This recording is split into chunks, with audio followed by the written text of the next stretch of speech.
আর আসছি পরে আমার এক ভাই বলছে যে আপা আমায় একটা গান শুনতে হবে না। আমার আম্মার যে গানটা মিলনের সাত জাগে বন্ধু, এই গানটা অনেকেরই পছন্দের গান, অন্যদের গান, আবদারের গান। তো আমি এই গান দিয়ে বিদায় নেব, এরপর আর সময় হবে না আমার।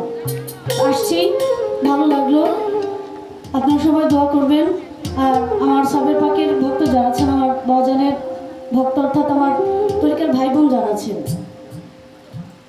আমরা চেষ্টা করলে অনেক কিছুই পারি, তাই না? আমাদের উপর তো আমাদের একটা ছায়া আছে, বর্তমানে আমাদের দিক নির্দেশন দেওয়ার মতো মানুষও আছে। তবে আমরা সব দিকে একটু চেষ্টা করলে মনে হয় আরেকটু সুন্দর হবে। তো আমরা আলোচনার সাপেক্ষেই আমরা আরেকটু সব কিছু গুজগাছ করার জন্য চেষ্টা করবো। ইনশাআল্লাহ আগামী অনুষ্ঠানে আরেকটু ভালো হবে।